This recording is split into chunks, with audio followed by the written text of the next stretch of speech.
That shit, alright, that shit is not something that you can build overnight. That thing takes fucking decades, doesn't it? Yeah. And millions upon billions upon trillions of dollars of fucking resources to make. But nah, it didn't work the first time. It was pretty cool though, but I guess we're gonna build it again. But that got blown. How about we stop building Death Stars with these fucking flaws in it? I mean, like, the first one was fine. It's like, hey, look, there's this vent that, it's a vent, no one's gonna fucking know because we've got the blueprints. Oh, the blueprints got out and the vent's exposed. Oh, well. And then how they blow up the second one? No, I sense They literally flew inside it because it wasn't finished. suffering. Okay, so there you go. Because you can't time manage your shit properly, you lost the second one. It wasn't even that. They had a shield around it, and they're like, nothing can get through the shield unless they launch an attack on the moon. Except they snuck past and got on the moon like that. But one of the funniest fucking things about that is that Darth Vader knew they were sneaking past because he sensed Luke Skywalker on the ship, and he's like, let him pass.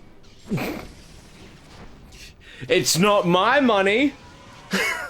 It's fucking Lord Palpatine's money. He's the one that wanted the... Oh, fucking Spike. That's a fucking touchdown, Spike, if I ever saw one. If he started doing a jig, I would not be surprised. Ah, But now we've yeah. got my favorite glitch in the game. Oh, here we go.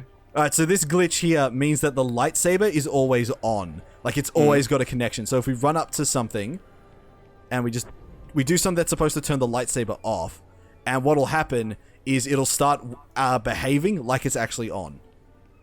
And it's my favorite glitch in the game, because you get this stupid-ass fucking flag that, it's just waving That's a behind white you. flag. He's surrendering. Yeah. I come in peace. I surrender. Get him. He's surrendering.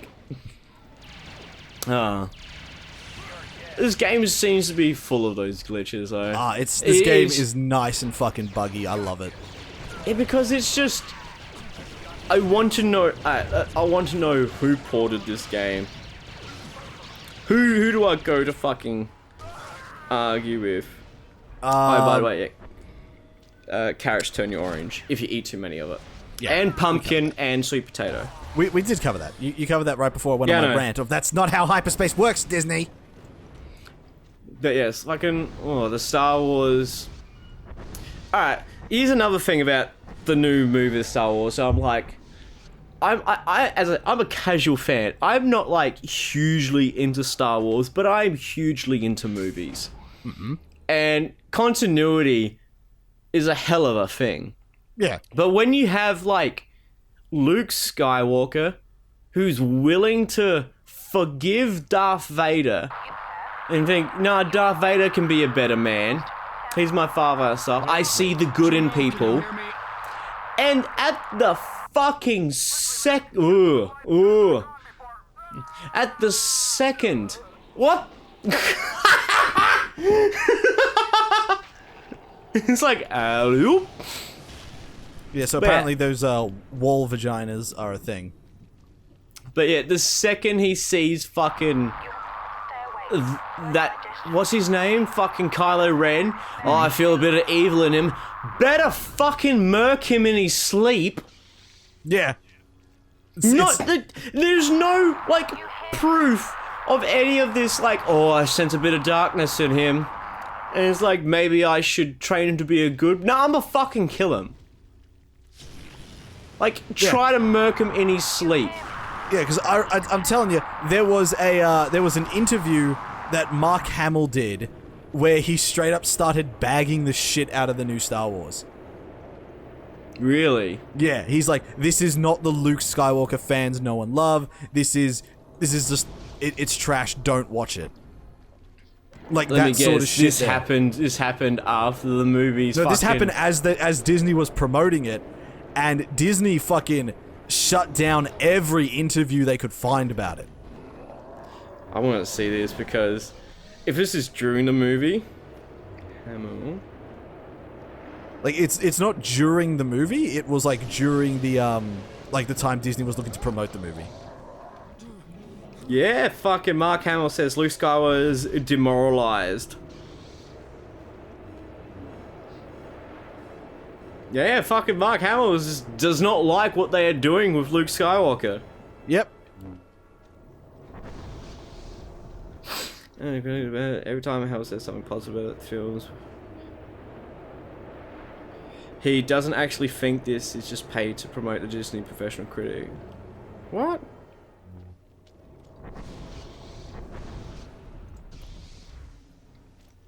So yeah, by the sound of it...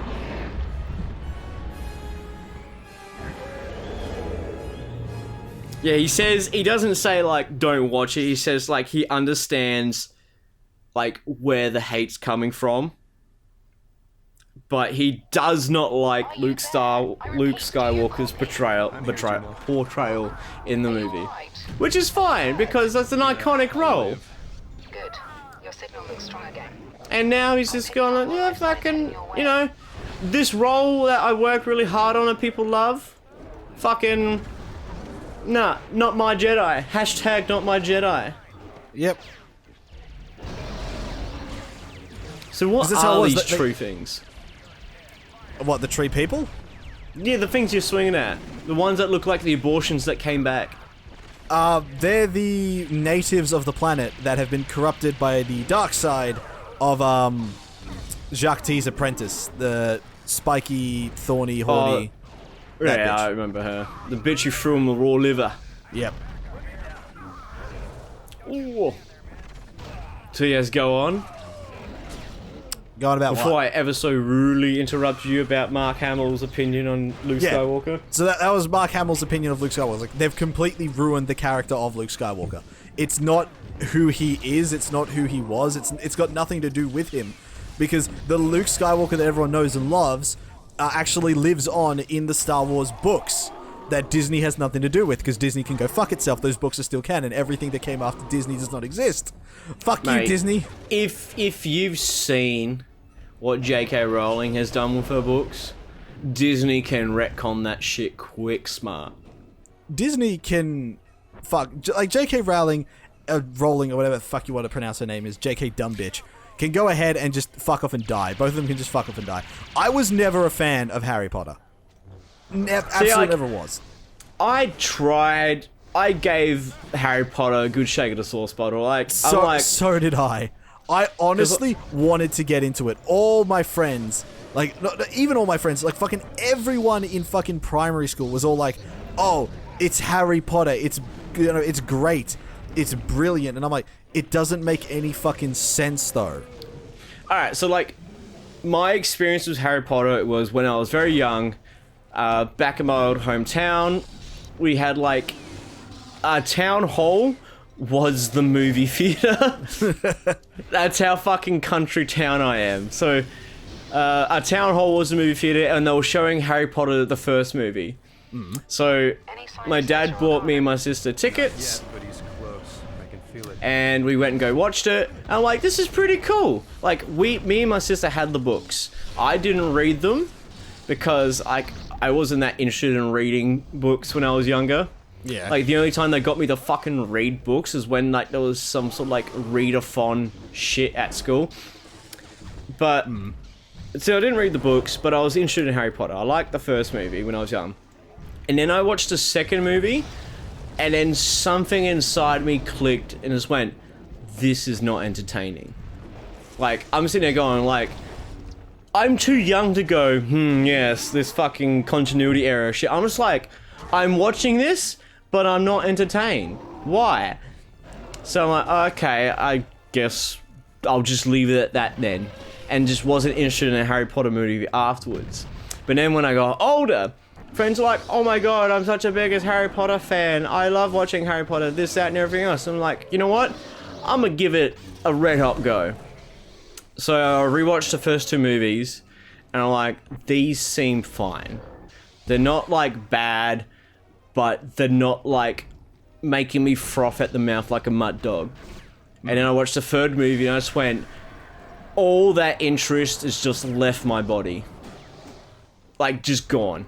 I watched the third movie, and I went, wow, okay, this, to me, is boring as fuck. Yeah. To me, it was when the kids on the playground wanted to start playing Harry Potter. And then all we do is we just pick up sticks and point them at each other. Dude, we didn't even have sticks at my school. We just had finger guns. And every sentence begins with, let's just pretend that ... So we're like, Yeah. let's just pretend that I shot you and you're dead. And then he's like, no, let's just pretend that you missed. Fuck you. And like, no, let's just pretend that my bullets can move around your fuck you and hit you. Yeah, but let's just pretend that I'm invincible. It's like, Yeah. well, let's just pretend my barleys fucking negate your invincibility, you fucking daft punk. Senator Organa? That And- was essentially it. So like, people at my school sort of made a choice. It wasn't Star Wars and Harry Potter. It was Star Wars or Harry Potter. Think he wants to Yeah. be able to yell at you in person? So there were a Well, bunch why of not kids, both? mostly Why not girls, both? that were playing Harry Potter, and all that shit was just pick up sticks, point them at each other, and just start like swishing and flicking the shit out of everything. Pretty much what Harry Potter is, though. Yeah. Just people with sticks going, Stand aside, girl. fucking... Yeah, that was it. Whereas Star Wars was two people just pick up fucking sticks and then start wailing on each other in the most cinematic, dynamic martial arts makeup bullshit Are fashion. you sure you guys weren't just playing Mad Max? Just getting sticks and beating the shit out of each other? That was it. Yeah. Thunderdome! Thunderdome, bitch! It was pretty much a Thunderdome. My primary school life was just who's on the Thunderdome today, Fuck. and that was it. Just thinking of my primary school life, man, that shit was horrid. Not in a sense of like, oh, like it was terrible. It's more of like, our forms of entertainment were just the most mundane shit that ever did exist. We literally, 4 months, used, because we have in our primary school, we had like a small enclosed sort of cricket pitch area. It's only enclosed for the batter's side, so like if they hit it up, it doesn't go across the road. It's only meant to go out towards the oval. We would throw like scraps of our lunch into like the far end of that enclosure, wait for seagulls to eat them, and then scare them off. We would just, as soon as the seagulls had their feed, we'd have fucking 20 kids fucking running and screaming into the pitch going, wooga booga booga. And fucking one time, we fucking caught one, and it was just the talk of the town. I'm pretty sure that shit made the primary school newsletter. Like, local kid catches bird, defies odds. like that was our entertainment. And me, like, I am quite the mix of extrovert and introvert, so I had like that life outside, as well as we had a library in which we can go to the library only at lunch though.